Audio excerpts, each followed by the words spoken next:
Olá, amigas! Oi, amigos! Tudo bom? Eu espero que sim. Sempre conectados com o amor divino. O nosso tema de hoje é a oração Pai Nosso. Pai Nosso, mas isso a gente já sabe, de trás para frente, de frente para trás, para que estudar? Porque é comum nós nos pegarmos fazendo o Pai Nosso automaticamente, só repetindo as palavras sem nem prestar atenção nelas. E o coração não participa de algo que fazemos automaticamente. Quem nunca se pegou a caminho do trabalho, por exemplo, quando na verdade estava indo para casa ou para casa de uma amiga, enfim, quantas coisas nós fazemos assim sem perceber, né? E quando oramos desse modo, ligados no automático, a oração não chega a lugar nenhum. Também é importante estudar o Pai Nosso porque a profundidade dessa oração é muito grande. E nós vamos ver por quê. Paulo de Tarso nos ensinou que uma das condições essenciais da prece é a de ser inteligível para que possa tocar o nosso espírito. Então a gente tem de entender o que diz para poder sentir. Portanto, é preciso relembrar o sentido de cada frase do Pai Nosso para acender o nosso coração na hora da prece. Bom, os livros usados nesse estudo foram o Evangelho segundo o Espiritismo, de Allan Kardec, capítulo 8, item 7, capítulo 12, item 3 e 8, e capítulo 28, itens 2 e 3, e o livro Vida e Sexo de Emmanuel, psicografia do nosso querido Chico Xavier, capítulos 8 e 10. Vamos lá? O Evangelho diz sobre a prece: a forma não é nada, o pensamento é tudo. Faça cada qual a sua prece de acordo com as suas convicções e da maneira que mais lhe agrade, pois um bom pensamento vale mais do que numerosas palavras que não tocam o coração. Então, para Deus, um pensamento sincero já é o suficiente. E aí, a gente pode perguntar, se um pensamento sincero já é o suficiente, então por que Jesus nos ensinou o Pai Nosso? O Evangelho responde: o Pai Nosso é o mais perfeito modelo de concisão, quer dizer, de precisão, de exatidão. Ele consegue resumir todos os deveres do homem para com Deus, do homem para consigo mesmo e para com o próximo. Então Jesus já deixou tudo ali para nós, por isso nós poderíamos ficar anos estudando o Pai Nosso, aprofundando, o tema é mesmo muito rico. Outra pergunta: se as palavras usadas não importam, por que há um capítulo no Evangelho segundo o Espiritismo com uma coletânea de preces espíritas? Esse capítulo, que é lindo e tem uma forma estendida do Pai Nosso, ele é uma sugestão, não uma imposição. É um estudo para elevar o nosso espírito, não para prendê-lo a uma forma. Ele está ali para orientar o nosso pensamento, para chamar atenção para alguns pontos importantes, para ajudar quem tem dificuldade de se expressar, para aprofundar o tema da oração. E tem lá para várias ocasiões, né? Para quando tem um nascimento, para agradecer quando escapa de um perigo, para o momento da morte de alguém querido, enfim, tem várias sugestões ali para orientar nosso pensamento e o nosso coração. Pai Nosso é o nome popular dessa prece. Seu nome oficial é Oração Dominical. Dominus, em latim, significa Senhor, Deus. Então, o Pai Nosso é a oração do Senhor. Vamos começar? Pai Nosso que estais nos céus. Jesus já começa nos ensinando que Deus é Pai. não um Senhor dos exércitos. Deus é pai, é mãe, é o nosso Criador e muito mais. Esse pai é nosso. Portanto, somos todos irmãos. Nós não oramos, meu Pai que está no céu, venha a mim o vosso reino, não. Nós oramos já como irmãos, dizendo que o Pai é nosso. E por que dizemos Pai nosso que estais nos céus? Deus não está em toda parte? Sim, Ele está em toda parte. Quando nos conectamos com Deus, quando seguimos suas leis, nós transformamos o nosso coração num céu. Nós nos sentimos em paz, preenchidos pelo amor divino. Então, Ele está em cada coração que com Deus se conecta. Também, sem margem de Deus nos céus, é um símbolo de que Ele está acima de nós, como o céu, que Ele é infinito, como o céu para nós aqui na terra, né? Em todos os lugares estamos submetidos às suas leis e protegidos pelo seu amor e pela sua misericórdia, como em todo canto que a gente vai, a gente está sob o céu, né? É um símbolo, uma metáfora muito bonita. Quanto conhecimento nessa primeira frase, né? Nós então declaramos que acreditamos em Deus, no seu poder, na sua inteligência, na sua bondade sem limites, declaramos que somos todos irmãos e que se conectar com Ele é transformar a nossa consciência num céu. Santificado seja o vosso nome. Se o nome de Deus é sagrado, nós nos esforçamos para seguir suas leis. Imagina um filho que diz que respeita a mãe, que respeita o pai, mas faz tudo ao contrário do que eles recomendam, então não respeita. Então o nome dessa mãe, desse pai não é sagrado para o filho. Além disso, nós não devemos usar o nome de Deus em vão, como está lá nos 10 mandamentos. Não podemos usar o nome de Deus para ganhar dinheiro, para ganhar poder, para ganhar votos, para ganhar influência. Fazer desse nome sagrado um meio para atingir objetivos materiais e egoístas é um crime muito grave, porque esse nome é sagrado.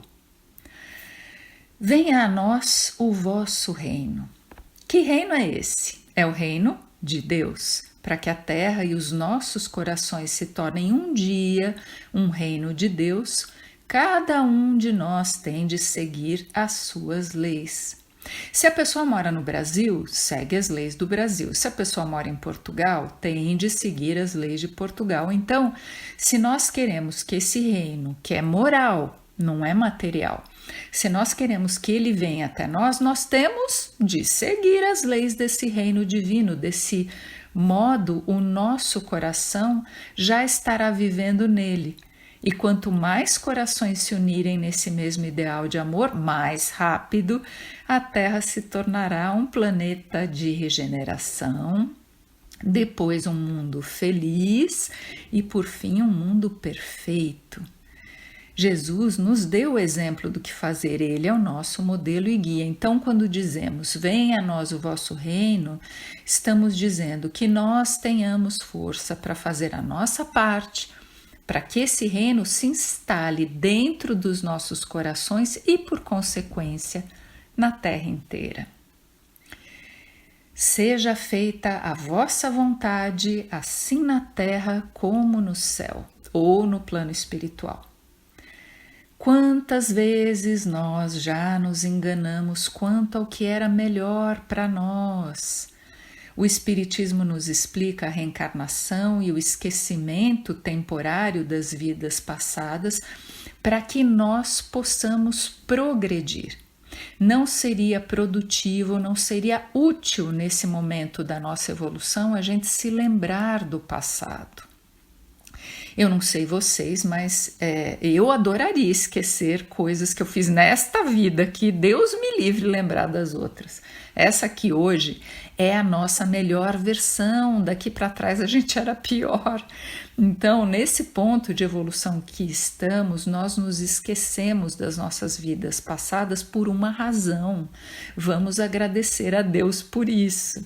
A gente não iria conseguir suportar lembrar de tudo. O importante é a gente saber que se algo acontece, existe uma razão e que Deus é justo e bom.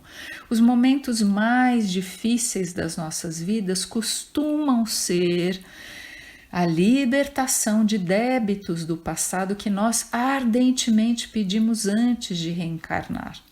Ah, mas se eu pedir porque eu não lembro, porque não seria útil lembrar, pelo contrário, ficaríamos tão humilhados, tão desanimados se soubéssemos o tamanho e a variedade da nossa ficha corrida que Deus, na sua infinita sabedoria, lança um véu sobre esse passado por algum tempo, para que a gente possa ter mais chances de voltar ao plano espiritual numa situação melhor.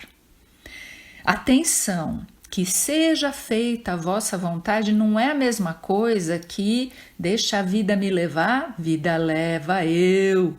Ou seja, não vou me esforçar para me cuidar, para melhorar, vou onde o vento me levar, não.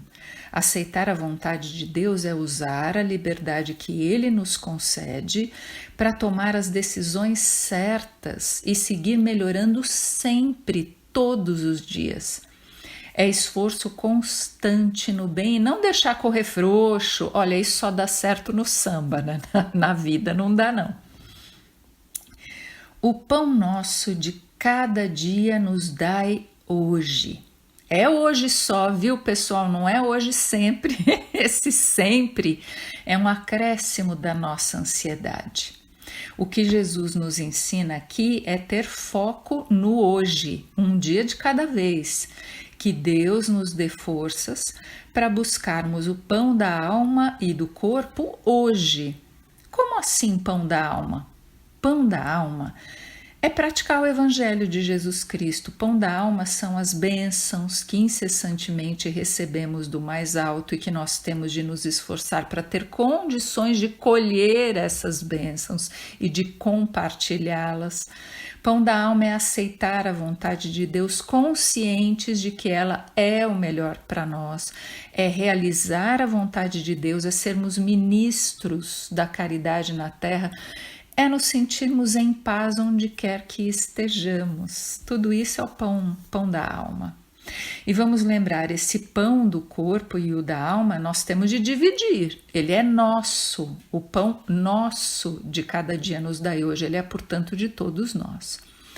Puxa, dividir o pão do corpo a gente sabe, mas como é que a gente divide o pão da alma?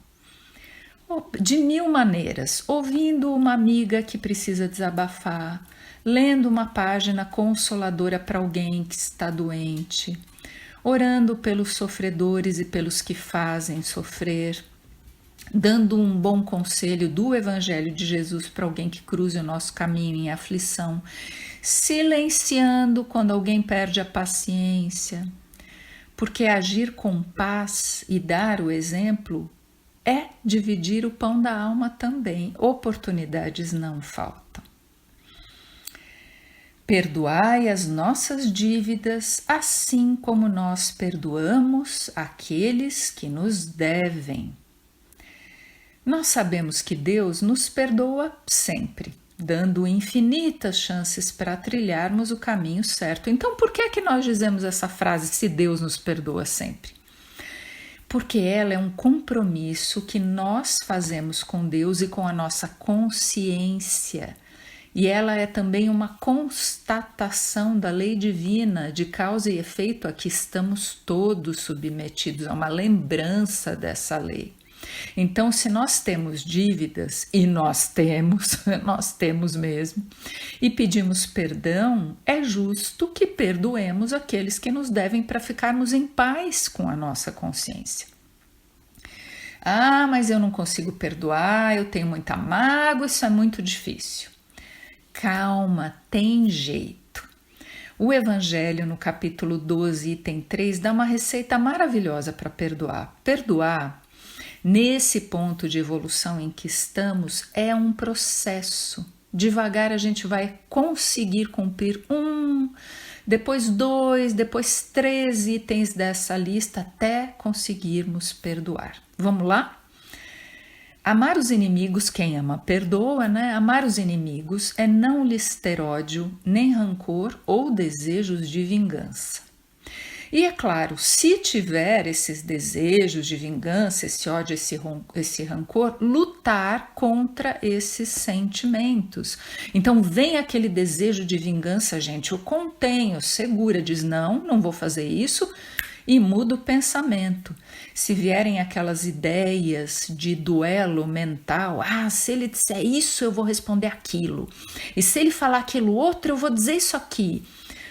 Se isso vem na nossa cabeça, também devemos logo pensar em outra coisa, lutar contra esses sentimentos. Isso a gente consegue fazer. Lutar contra o desejo e a ação no mal. Nós somos capazes. Continua o Evangelho. Amar os inimigos é perdoá-los sem segunda intenção e incondicionalmente pelo mal que nos fizeram. Bom, não existe injustiça na lei de Deus. O que nós temos de passar, iremos passar, porque precisamos nos libertar de um débito do passado ou nos fortalecer para o futuro.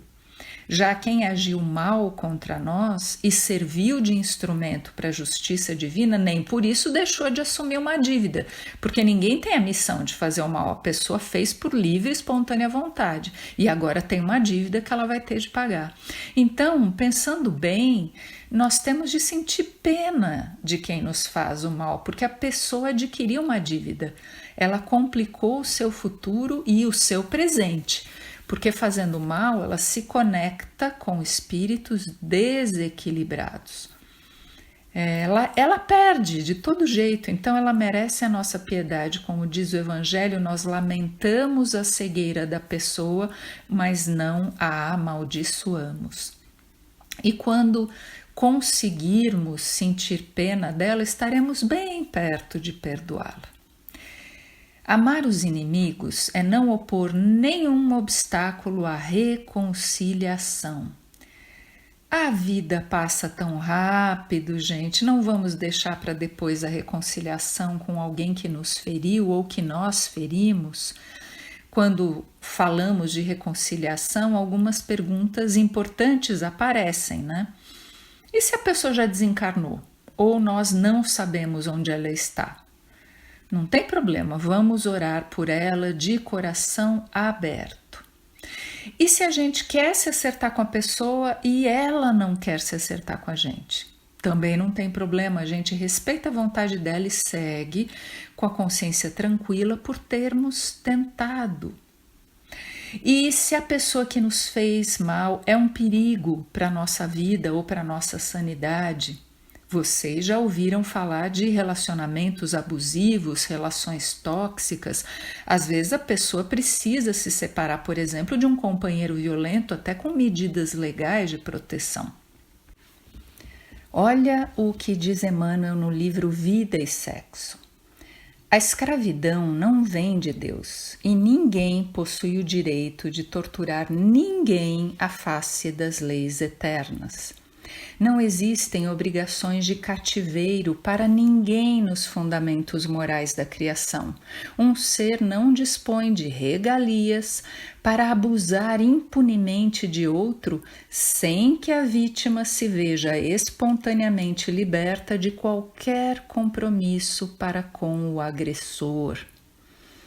Bem claro, né? Seguindo com a lista. Amar os inimigos é abster-nos por atos ou palavras de tudo que os possa prejudicar. É desejar-lhes o bem em vez do mal. Então é não prejudicar nem por atos nem por palavras quem nos fez o mal e desejar-lhe o bem. Mas e os processos legais que, dependendo da situação, precisam ser abertos, como no exemplo que nós já demos de violência doméstica, mas pode ser qualquer outro processo legal. Como é que fica? Tá errado? Não.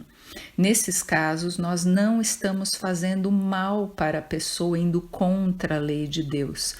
Pelo contrário, estamos obedecendo a lei de conservação ao nos proteger e estamos evitando que essa pessoa continue a adquirir dívidas perante as leis dos homens e as leis de Deus, que são as mais importantes, é claro. O Evangelho, capítulo 12, item 8, explica isso direitinho. Se alguém vos bater numa face, apresentai-lhe a outra. Para o orgulhoso, esta máxima parece uma covardia, porque ele não compreende que há mais coragem em suportar um insulto do que em se vingar. E isto sempre por aquele motivo que não lhe permite enxergar além do presente. Deve, entretanto, tomar essa máxima ao pé da letra? Não, da mesma maneira que aquela que manda arrancar o olho se ela for causa de escândalo. Levada às últimas consequências, ela condenaria toda a repressão, mesmo legal, e deixaria o campo livre aos maus, que nada teriam a temer, não se pondo freio às suas agressões, bem logo todos os bons seriam suas vítimas. O próprio instinto de conservação, que é uma lei da natureza, nos diz que não devemos entregar de boa vontade o pescoço ao assassino. Por essas palavras, Jesus não proibiu a defesa, mas condenou a vingança. Muito claro, né?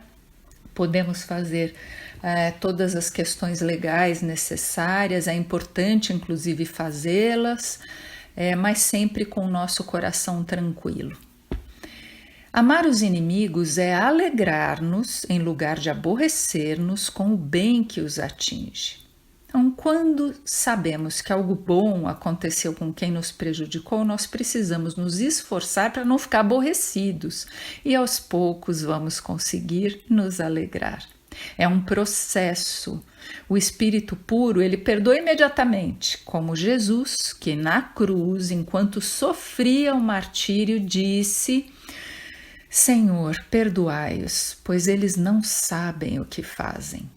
Isso faz um espírito puro, né? Perdoa na mesma hora, mas nós ainda estamos longe disso. Então, perdoar para nós é um processo, um passo, depois outro, não podemos desanimar. Continua a lista do Evangelho. Amar os inimigos é estender-lhes a mão prestativa em caso de necessidade. É, enfim, pagar-lhes em tudo o mal com o bem, sem a intenção de humilhá-los. Há várias maneiras de ajudar, mesmo de forma oculta. Lembro aqui do caso real do Rui Piedade, marido da Di Strasburg Piedade, nossa querida Di. Ambos foram inesquecíveis presidentes do Centro Espírita Pedro e Anita. Primeiro o Rui, depois do desencarne do Rui, a Di. Bom, o pai do Rui, Acácio Piedade, foi assassinado por causa de uma briga política em Itapeva, interior de São Paulo. O assassino, que se chamava Luiz de Camargo e antes do crime era professor de piano, depois de sair da prisão se tornou um mendigo, uma pessoa em situação de rua, na mais absoluta miséria, ninguém queria dar trabalho para ele. Quando o Rui soube disso, ele passou a enviar de forma oculta, para não humilhá-lo, uma mesada para o assassino do seu pai e o ajudou financeiramente até que ele morresse. Essa é uma história real. Fica o exemplo para a gente. Então vamos nos agarrar a essa lista e nos esforçar para cumpri-la, porque perdoar nos liberta. Nós só temos a ganhar conseguindo perdoar. Não nos deixeis cair em tentação, mas livrai-nos do mal. Algumas traduções usam a forma semítica, ou seja, do hebraico, não nos induzais ao mal, que é uma maneira particular daquela língua se exprimir, mas que não expressa corretamente o pensamento de Jesus. Por acaso Deus nos induziria ao mal? Ele nos levaria ao mal? Ele seria ao mesmo tempo nosso pai e um espírito obsessor? Claro que não. A ideia correta, levando em conta as diferenças do hebraico para o português, é não nos deixeis cair em tentação. E que mal é esse? Qual é o único mal que nos faz errar, que nos faz cair em tentação? É o mal que ainda existe dentro de nós. Se uma pessoa, por exemplo, não bebe, não gosta de beber, a tentação do excesso de álcool nunca será um problema para ela, porque esse mal do desejo em excesso não existe dentro dela. Então, o mal que nos prejudica é o que está dentro de nós. Não é um mal que está fora e contra o qual nós temos de morrer de medo e nos proteger, não. O mal contra o qual temos de lutar é o que está dentro de nós. E por que esse mal existe dentro de nós? Foi Deus quem o criou, que o colocou lá? Não. Deus não criou o mal. O mal é resultado do nosso livre-arbítrio, da nossa liberdade de fazer escolhas. Quando fazemos escolhas ruins, dá-se o mal. O mal é criação nossa. Livrai-nos do mal não é um pedido mágico para Deus estalar os dedos e nós ficarmos totalmente protegidos. Essa frase significa: Senhor, nos fortaleça no caminho do bem, não nos deixeis cair em tentação, mas antes que caiamos em tentação, livrai-nos do mal que ainda existe dentro de nós. Porque desse modo nós não cairemos em tentação alguma. Quanto mais fortes ficarmos no caminho do bem, mais estaremos livres do mal. Também é um processo. Vale lembrar que o que nós chamamos de mal, muitas vezes é um bem disfarçado. É a mão de Deus agindo. Por isso que antes do livrai-nos do mal, nós dizemos o quê? Seja feita a vossa vontade. E por fim, que assim seja. Que assim seja o significado da palavra amém. Então, que assim seja feito de acordo com a soberana vontade de Deus, e nós concordamos com tudo que dissemos nessa oração. E assim, minhas amigas, meus amigos, terminamos mais um estudo que na verdade nos estimula a estudar mais ainda assim a doutrina espírita, mas principalmente que essas reflexões nos ajudem a acender a luz do nosso coração todas as vezes que nós formos orar o Pai Nosso. Vamos em frente? Vamos sim, com confiança e alegria de servir.